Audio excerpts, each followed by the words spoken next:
Hi everyone, my name is Krithik Ashokkumar, and today I'll be talking a little bit about menstrual health disparities in third world populations. So first, a little bit about me.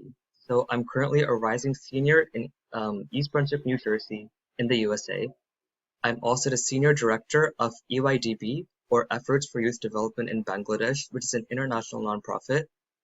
I'm the founder of my own nonprofit called Ignite Brilliance, where we aim to provide tutoring services to underprivileged children across the country. This past year, I was also a New Jersey Governor's STEM Scholar, and I'm also a neuroscience researcher at the Cooper Medical School of Berlin University. In addition to that, I'm currently a CLIP student program intern, and I'm also an intern at Simply Neuroscience. In addition, in my free time, I volunteer for the American Red Cross, and I'm currently undergoing EMT training to give back to my community. So in this presentation, I aim to first address menstrual health disparities through a global context, and secondly, talk a little bit about the efforts that I am doing through EYDB in order to combat this issue. So first, it's important to understand what menstrual health truly is and the effects it's having across the world. So it could include a wide range of different aspects, such as unequal access to resources, facilities, and education related to menstrual health and hygiene. It's often caused by socioeconomic conditions, cultural beliefs across the world, inadequate infrastructure, as well as limited access to healthcare services, amongst other causes. And in addition to affecting one's physical health, it can also affect one's education level and also the overall empowerment of affected individuals. In fact, menstrual health is one of the leading causes of gender inequality today. So I wanted to present some pressing statistics on this issue.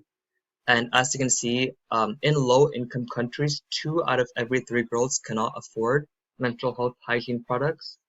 And this lack of access to these hygiene products contributes to up to a 50% increase in school dropout rates amongst these girls. Also, you can see that women in developing countries spend about 200 million hours each day collecting water for their menstrual hygiene needs, and approximately 500 million girls globally lack adequate facilities for managing their menstruation. In addition, in South Asia, only about 48%, so less than half of the girls have access to proper materials. And this number shrinks if we look at the populations in rural areas of India, where we can see that only 12% have access to pads, and only 11% have access in rural Bangladesh. So as a result, 73% of girls in Bangladesh reported to experiencing physical health problems due to this lack of proper hygiene practices. If you look at the graph at the bottom of the screen, you can see that most girls in Bangladesh resort to using cloth since it's often their only means of hygiene, and that often traps lots of viruses and bacteria which could cause infections and be pretty detrimental to their physical health. So some key affected regions include South Asia, Sub-Saharan Africa, and Southeast Asia. In South Asia, due to cultural norms and taboos, this often contributes to stigma and silence, as well as there's a need for more clean access to water, which could also contribute to this issue. In Sub-Saharan Africa, we can see that reliance on unhygienic alternatives such as cloth, rags, leaves, and newspapers could contribute to this issue, as well as an inadequate sanitation facilities and a lack of privacy. Also in these areas, women don't have their own restrooms, which, like I mentioned, contributes to stigma and feelings of embarrassment and shame. And lastly, in Southeast Asia, we can see that high poverty rates, coupled with limited resources and poor menstrual health education, contributes to menstrual health disparities. So this could cause a host of health effects, from risk of reproductive tract infections, including urinary tract infections and bacterial vaginosis. This could also cause dermatological and fungal infections, as well as a heightened vulnerability to reproductive health issues and complications during pregnancy and childbirth. Lastly, pretty self-explanatory, but this could cause psychological impacts, such as anxiety, shame, and reduced self-esteem in individuals. So for the latter half of this presentation, I wanted to touch a little bit about the work that I'm doing as a senior director in EYDB.